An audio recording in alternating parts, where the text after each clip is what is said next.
Hey everybody, I am Dr. Heather Farmer and the owner of Equine Performance Veterinary Practice, and I'm here today to talk to you about the ways that we use Summit in our practice.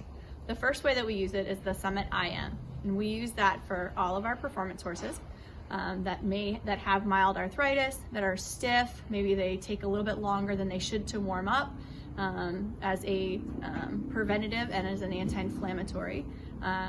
We feel that it definitely helps them perform better with the Summit IM. The second way that we use it in our practice is the IA version, and we use the chondroitin as our in our joint injections as kind of the agent that helps thicken the joint, helps heal the cartilage, and helps calm the joint out.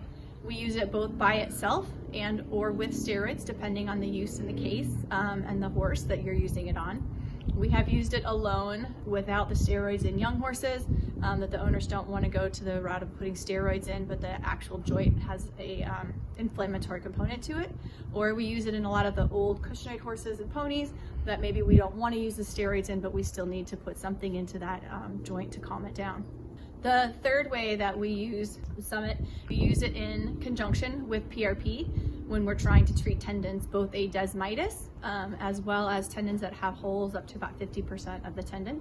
We use the IA version, which is a little bit more concentrated just because we need a smaller volume. We mix it with the PRP and we inject it into the tendon on a volume that is comfortable, depending on the size of the lesion.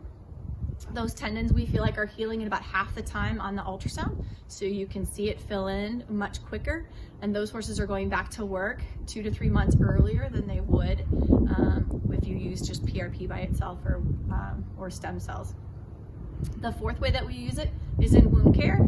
So we use it 2 different ways. We actually spray it directly on the wound, especially large wounds, before we're going to go suture it up, because we feel like it actually helps the wound granulate in a little bit better, helps the inflammatory response from the trauma of the wound itself calm down. We also mix it with either SSD or an NNBT type cream that can be put on topically, either on top of the sutures or on top of wounds that can't be sutured. And what we're going for at that point is trying to decrease the amount of healing time, as well as decreasing and minimizing the scars that are from that injury. The last way that we use it is the eye formulation. We use the formulation in the eye with our standard ulcer protocol. So if we have a horse that has an ulcer in its eye, we typically use, down here in Florida, miconazole, neopolybac, atropine, and then we're adding the Summit in.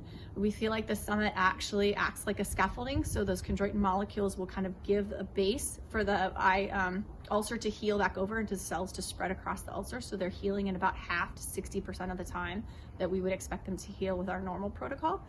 And we're also using it in horses that have uveitis or just general inflammatory, either from allergies or the flies down here. And we're using that as for its anti-inflammatory property, not necessarily a healing property, but to keep the eye quiet.